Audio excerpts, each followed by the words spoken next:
सुप्रभात बच्चों। मैं डॉक्टर के शर्मा एक नई कहानी के साथ आप सबसे रूबरू होना चाहता हूं और इस कहानी का नाम है संदेह। यदि हम संदेह की बात करें तो संदेह जब मनुष्य के रिश्तों में घर कर लेता है तो विश्वास टूटने लगता है और व्यक्ति मानसिक पीड़ा तथा असुरक्षा से घिर जाता है। और ये जो विश्वास है ये संबंधों की मजबूती और सुख का आधार होता है, और जबकि संदेह उसे सदैव सदैव के लिए नष्ट कर देता है। तो कुछ ऐसी ही कहानी महान कहानीकार जयशंकर प्रसाद जी ने लिखी है, जिसका शीर्षक है संदेह। तो आइए हम सब चलते हैं, देखते हैं कि इस संदेह के जो प्रमुख पात्र हैं वो कौन हैं, कहानी का उद्देश्य क्या है, कहानी हमें क्या शिक्षा देती है। तो सबसे पहले हम चलते हैं, आइए देखते हैं कहानी के प्रमुख पात्र। यदि हम कहानी के प्रमुख पात्र की बात करें तो हम पाते हैं कि कहानी में रामनिहाल, श्यामा, मोहन बाबू, मनोरमा और ब्रजकिशोर हैं। ये कहानी इन्हीं 4-5 लोगों को लेकर के बुनी गई है। यदि हम कहानी के प्रमुख पात्र की बात करें तो वो रामनिहाल है, क्योंकि पूरी की पूरी कहानी रामनिहाल के इर्द गिर्द ही घूमती हुई नजर आती है। यदि हम रामनिहाल के परिचय की बात करें तो निश्चित रूप से वो इस कहानी का मुख्य पात्र है। वह महत्वाकांक्षी और परिश्रमी युवक है, लेकिन एक गलतफहमी में पड़ जाता है कि मनोरमा उससे प्रेम करती है, जबकि हकीकत यह है कि वह स्वयं श्यामा से प्यार करता है। अगले पात्र पर नजर डालें तो श्यामा, जो कि एक आदर्श चरित्रवान विधवा है, वह दयालु, समझदार और दूरदर्शी है, जो रामनिहाल की शंकाओं को दूर करने में पुरजोर उसकी मदद करती है। यदि पात्रों की दृष्टि यदि हम अगले पात्र को देखें तो निश्चित रूप से मनोरमा, जो कि मोहन बाबू की पत्नी और एक सुंदर धनवान महिला है, वह अपने पति से अपार प्रेम करती है, लेकिन दोनों में वैचारिक मतभेद हैं और उसका फायदा उठा करके ब्रजकिशोर षड्यंत्र रचता रहता है और मनोरमा अपने पति ब्रजकिशोर को के षड्यंत्र से बचाने की कोशिश करती है और आखिर में रामनिहाल से भी वह इस बारे में मदद मांगती है। मोहन बाबू एक धनवान व्यक्ति हैं जो मनोरमा के पति हैं, एक संवेदनशील व्यक्ति हैं वो, लेकिन आसानी से वो किसी पर भरोसा नहीं करते और अक्सर उनके मन में मानसिक द्वंद्व चलता ही रहता है। आखिरी जो पात्र है यदि हम उसकी बात करें तो वो ब्रजकिशोर है, जो कि एक धनी और सुशिक्षित व्यक्ति है और हमेशा मोहन बाबू के खिलाफ षड्यंत्र ही रचता रहता है ताकि वह उसकी संपत्ति का अधिकारी बन सके। बच्चों, आइए चलते हैं हम कहानी पर और देखते हैं कहानी के शुरू से लेकर आखिर तक कि इस कहानी में किन किन बातों को बुना गया है और इस कहानी से हम क्या सीख सकते हैं। तो आइए बिना देर किए हुए चलते हैं संदेह कहानी पर। संदेह कहानी एक संवेदनशील कहानी है, जिसमें कि रामनिहाल के साथ साथ अन्य पात्रों को बड़े सजीले ढंग से कहानीकार ने संवारा है। रामनिहाल अपना बिखरा हुआ सामान बांधने में लगा है। जंगले में धूप आकर उसके छोटे से शीशे पर तड़प रही थी। अपना उज्जवल आलोक खंड, वह छोटा सा दर्पण बुद्ध की सुंदर प्रतिमा को अर्पण कर रहा था, किंतु प्रतिमा ध्यानमग्न थी। उसकी आंखें धूप से चौंधियाती न थी। प्रतिमा का शांत गंभीर मुख और भी प्रसन्न हो रहा था, किंतु रामनिहाल उधर देखता न था। उसके हाथों में था कागजातों का एक बंडल, जिसे संदूक में रखने से पहले वो खोलना चाहता था। पढ़ने की इच्छा थी, फिर भी ना जाने क्यों हिचक रहा था और अपने को मना कर रहा था, जैसे किसी भयानक वस्तु से बचने के लिए कोई बालक को रोकता हो। बंडल तो रख दिया, पर दूसरा बड़ा सा लिफाफा खोल ही डाला। एक चित्र उसके हाथों में था और आंखों में थे आंसू।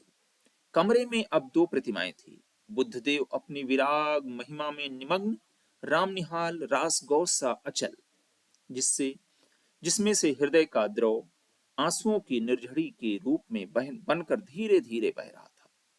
किशोरी ने आकर हल्ला मचा दिया, भाभी, अरे भाभी, देखा नहीं तूने ना, निहाल बाबू रो रहे हैं, अरे तू चल भी। श्यामा वहां आकर खड़ी हो गई। उसके आने पर भी रामनिहाल उसी भाव में विस्मित सा अपनी करुणा धारा बहा रहा था। श्यामा ने कहा, निहाल बाबू। निहाल ने आंखें खोलकर कहा, क्या है? मुझे क्षमा कीजिएगा, और फिर आंसू पोंछने लगा। बात क्या है? कुछ सुने भी। तुम क्यों जाने के समय ऐसे दुखी हो रहे हो? क्या हम लोगों ने कुछ अपराध किया है या हम लोगों से कुछ अपराध हुआ है? तुमसे अपराध होगा, ये क्या कह रही हो? मैं रोता हूं, इसमें मेरी ही भूल है। प्रायश्चित करने का यह ढंग ठीक नहीं। यह मैं धीरे धीरे समझ रहा हूं, किंतु करूं क्या? यह मन नहीं मानता। श्यामा जैसे सावधान हो गई। उसने पीछे फिरकर देखा कि किशोरी खड़ी है। श्यामा ने कहा, जा बेटी, कपड़े धूप में फैले हैं, वहीं बैठ। किशोरी चली गई। अब जैसे सुनने के लिए प्रस्तुत होकर श्यामा एक चटाई खींचकर बैठ गई। उसके सामने छोटी सी बुद्ध प्रतिमा सागवान की सुंदर मेज पर धूप के प्रतिबिंब में हंस रही थी। रामनिहाल कहने लगा, श्यामा, तुम्हारा कठोर व्रत वैधव्य एक आदर्श देखकर मेरे हृदय में विश्वास हुआ कि मनुष्य अपनी वासनाओं का दमन कर सकता है, किंतु तुम्हारा अवलंब बड़ा दृढ़ है। तुम्हारे सामने बालकों का झुंड हंसता खेलता लड़ता झगड़ता है, और तुमने जैसे बहुत सी देव प्रतिमाएं श्रृंगार से सजाकर हृदय की कोठरी को मंदिर बना दिया, किंतु मुझको वह कहाँ मिलता। भारत के भिन्न भिन्न प्रदेशों में छोटा मोटा व्यवसाय, नौकरी और पेट पालने की सुविधाओं को खोजता हुआ जब तुम्हारे घर में आया, तो मुझे विश्वास हुआ कि मैंने घर पाया। मैं जब से संसार को जानने लगा, तभी से मैं गृहहीन था। मेरा संदूक और ये थोड़ा सा सामान जो मेरे उत्तराधिकार का अंश था, अपनी पीठ पर लादे हुए घूमता हूँ, ठीक उसी तरह जैसे कंजर अपनी गृहस्थी टट्टू पर लादे हुए घूमता है। मैं चतुर था, इतना चतुर जितना मनुष्य को ना होना चाहिए, क्योंकि मुझे विश्वास हो गया था कि मनुष्य अधिक चतुर बनकर अपने को अभागा बना लेता है और भगवान की दया से वो वंचित हो जाता है। मेरी महत्वाकांक्षा, मेरे उन्नतशील विचार मुझे बराबर दौड़ाते रहे। मैं अपनी कुशलता से अपने भाग्य को धोखा देता रहा। यह भी मेरा पेट भर देता था। कभी कभी मुझे ऐसा मालूम होता कि यह दांव बैठा कि मैं अपने आप पर विजयी हुआ, और मैं सुखी होकर संतुष्ट होकर चैन से संसार के एक कोने में बैठ जाऊंगा, किंतु वह मृग मरीचिका थी। अब जिनके यहाँ नौकरी करता रहा, वे बड़े ही सुशिक्षित और सज्जन हैं, मुझे मानते भी बहुत हैं। तुम्हारे यहाँ घर का सारा सुख है, किंतु यह सब मुझे छोड़ना ही पड़ेगा। इतनी बात कहकर रामनिहाल चुप हो गया। तो तुम काम की बात ना कहोगे, व्यर्थ ही इतनी। श्यामा और कुछ सुनना चाहती थी। उसे रोक कर रामनिहाल कहने लगा, मैं तुमको अपना शुभचिंतक, मित्र और रक्षक समझता हूँ। फिर तुमसे ना कहूं, यह भार कब तक ढोता रहूंगा? यह चैत है ना? हाँ ठीक। कार्तिक की पूर्णिमा थी। मैं काम काज से छुट्टी पाकर संध्या की शोभा देखने के लिए दशाश्वमेध घाट पर जाने के लिए तैयार था कि ब्रजकिशोर बाबू ने कहा, तुम तो गंगा के किनारे टहलने जाते ही हो। आज मेरे एक संबंधी आए हैं, इन्हें भी एक बजरे पर बैठाकर घुमाते जाओ। मुझे आज छुट्टी नहीं है। मैंने स्वीकार कर लिया। ऑफिस में बैठा रहा। थोड़ी देर में भीतर से एक पुरुष के साथ एक सुंदर स्त्री निकली, और मैं समझ गया कि मुझे इन्हीं लोगों के साथ जाना होगा। ब्रजकिशोर बाबू ने कहा, मान मंदिर घाट पर बजरा, ठीक है, निहाल आपके साथ जा रहे हैं, कोई असुविधा ना होगी, इस समय मुझे क्षमा कीजिएगा, आवश्यक काम है। पुरुष के मुंह पर की रेखाएं कुछ तन गई। स्त्री ने कहा, अच्छा है, आप काम कीजिए, हम लोग तब तक घूम आते हैं। हम लोग मान मंदिर पहुंचे। बजरे पर चांदनी बिछी थी। पुरुष मोहन बाबू जाकर ऊपर बैठ गए। पैड़ी लगी थी। मनोरमा को चढ़ने में जैसे डर लग रहा था। मैं बजरे के कोने में खड़ा था। हाथ बढ़ाकर मैंने कहा, आप चले आइए, कोई डर नहीं। उसने हाथ पकड़ लिया। ऊपर आते ही मेरे कान में धीरे से उसने कहा, मेरे पति पागल बनाए जा रहे हैं, कुछ कुछ हैं भी, तनिक सावधान रहिएगा, नाव की बात है। मैंने कह दिया, कोई चिंता की बात नहीं, किंतु ऊपर जाकर बैठ जाने पर भी मेरे कानों के समीप उस सुंदर मुख का सुरभित निश्वास अपनी अनुभूति देता रहा था या दे रहा था। मैंने मन को शांत किया। चांदनी निकल आई थी। घाट पर आकाश दीप जल रहे थे और गंगा की धारा में भी छोटे छोटे दीपक बहते हुए दिखाई देते थे। मोहन बाबू की बड़ी बड़ी गोल गोल आंखें और फैल गई। उन्होंने कहा, मनोरमा देखो, इस दीपदान का अर्थ क्या है, तुम समझती हो? मनोरमा ने कहा, गंगा जी की पूजा, और क्या, यही तो मेरा और तुम्हारा मतभेद है। जीवन के लघुदीप को अनंत की धारा में बहा देने का यह संकेत है। वाह, कितनी सुंदर कल्पना, कहकर मोहन बाबू जैसे उत्साहित हो उठे। उनकी शारीरिक चेतना मानसिक अनुभूति से मिलकर उत्तेजित हो उठी। मनोरमा ने मेरे कानों में धीरे से कहा, देखा ना आपने, मैं चकित हो रहा था। बजरा पंचगंगा घाट के समीप पहुंच गया था। तब हंसते हुए मनोरमा ने अपने पति से कहा, और यह बांसों में जो टंगे हुए दीप हैं, उन्हें आप क्या कहें?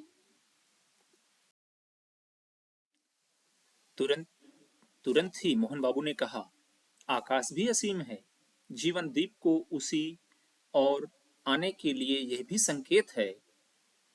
फिर हाँफते हुए उन्होंने कहना आरंभ किया, तुम लोगों ने मुझे पागल समझ लिया है। मैं यह जानता हूँ, ओह, संसार की विश्वासघात की ठोकरों ने मेरे हृदय को विक्षिप्त बना दिया है, मुझे उससे विमुख कर दिया है। किसी ने मेरे मानसिक विप्लवों में मुझे सहायता नहीं दी। मैं ही सबके लिए मरा करूं? अब मैं ये नहीं सह सकता। मुझे अकपट प्यार की आवश्यकता है। जीवन में वह कभी नहीं मिला। तुमने भी मनोरमा, तुमने भी मुझे। मनोरमा घबरा उठी। उसने कहा, चुप रहिए, आपकी तबीयत बिगड़ रही है, शांत हो जाइए। क्यों शांत हो जाऊं? रामनिहाल को देखकर चुप रहूं? वह जान जाए, इसमें मुझे कोई भय नहीं। तुम लोग छिपाकर सत्य को लंछना क्यों बनाती हो? मोहन बाबू के श्वासों की गति तीव्र हो उठी। मनोरमा ने हताश भाव से मेरी ओर देखा। वह चांदनी रात में विशुद्ध प्रतिमा सी निश्चेष्ट हो रही थी। मैंने सावधान होकर कहा, माझी अब घूम चलो। कार्तिक की रात चांदनी से शीतल हो चली है। नाव मान मंदिर की ओर घूम चली। मैं मोहन बाबू के मनोविकार के संबंध में सोच रहा था। कुछ देर चुप रहने के बाद मोहन बाबू फिर अपने आप कहने लगे, ब्रजकिशोर को मैं पहचानता हूँ मनोरमा। उसने तुम्हारे साथ मिलकर जो षड्यंत्र रचा है, मुझे पागल बना देने का जो उपाय हो रहा है, मैं समझ रहा हूँ। तो ओह, अब आप चुप रहो ना। आप चुप न रहेंगे? मैं कहती हूँ, यह व्यर्थ का संदेह आप मन से निकाल दीजिए, या मेरे लिए संखिया मंगा दीजिए, छुट्टी हो। इतना कहने के बाद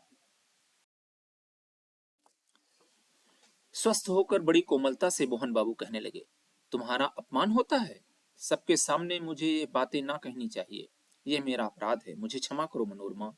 सचमुच मनोरमा के कोमल चरण मोहन बाबू के हाथ में थे। वह पैर छुड़ाते हुए पीछे खिसकी। मेरे शरीर से उनका स्पर्श हो गया। वह क्षुब्ध और संकोच से उफ चूफ रमणी जैसे किसी का आश्रय पाने के लिए व्याकुल हो गई थी। मनोरमा की दीनता ने मेरी ओर देखते हुए कहा, आप देखते हैं ना? सचमुच मैं देख ही रहा था। गंगा की घोर धारा पर वज्रा फिसल रहा था। नक्षत्र बिखर रहे थे और एक सुंदर युवती मेरा आश्रय खोज रही थी।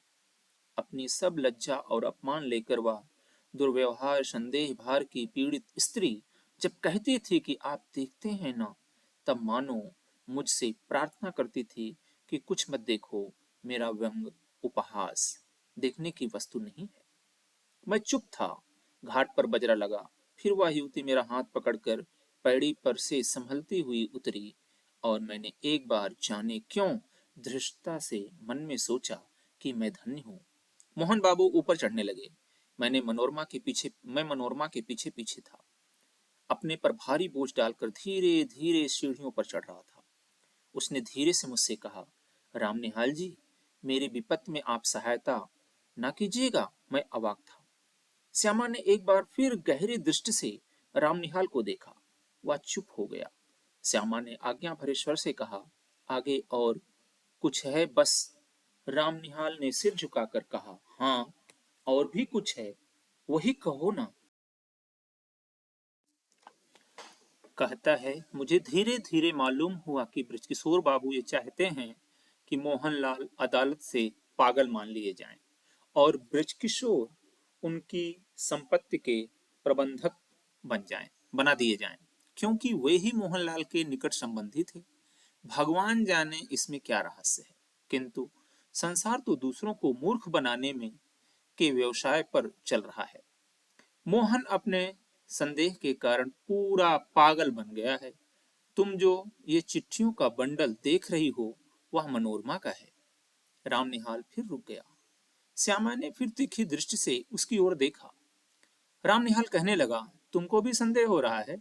सो ठीक है, मुझे भी कुछ संदेह हो रहा है। मनोरमा क्यों मुझे इस समय बुला रही है?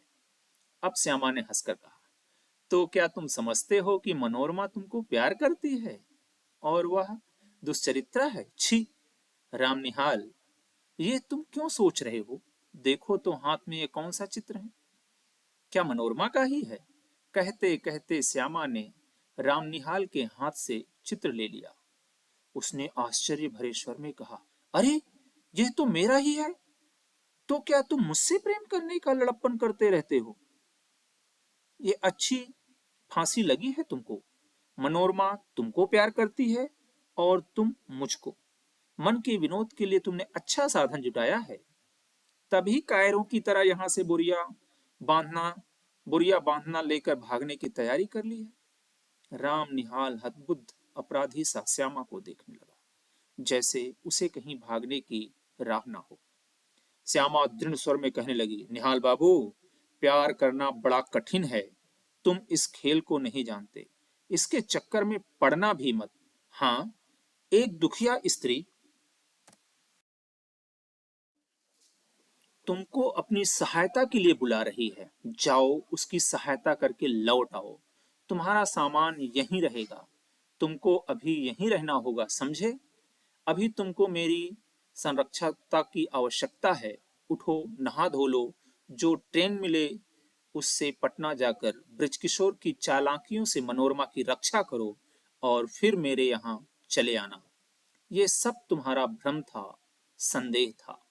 रामनिहाल धीरे से उठकर नहाने चला गया। यहाँ पर कहानी का अंत तो हो जाता है, लेकिन आइए हम देखें कि ये जो कहानी है, ये एक्चुअल में किस उद्देश्य को लेकर के कहानीकार ने इसकी रचना की है। तो यदि हम कहानी के उद्देश्य की तरफ देखें, तो ये कहता है, कहानी है हमें बताती है कि परिस्थितियां कभी कभी संदेह को जन्म देती हैं। जैसा कि हमने नाना प्रकार की परिस्थितियों को इस कहानी में अच्छी तरीके से परखा है, और यह संदेह वास्तविकता से परे होते हुए भी दिल दिमाग में घर कर लेते हैं। यह संदेह मानव की मानसिकता को भी प्रभावित करते हैं और कभी कभी व्यक्ति संदेह के बस में होकर पागल भी हो जाता है, जैसा कि हमने इस कहानी में मोहन बाबू को देखा है। इस प्रकार के संदेहों को दूर करना आवश्यक है, क्योंकि ऐसे संदेह समस्याओं को ही जन्म देते हैं। तो यहाँ पर कहानी का अंत होता है। आप लोग का बहुत बहुत आभार। आज के लिए आप सभी का धन्यवाद। अगली बार एक दूसरी कहानी के साथ आपसे रूबरू होऊंगा। तब तक आप अपना ध्यान रखें, ख्याल रखें। शब बखैर। बहुत बहुत धन्यवाद।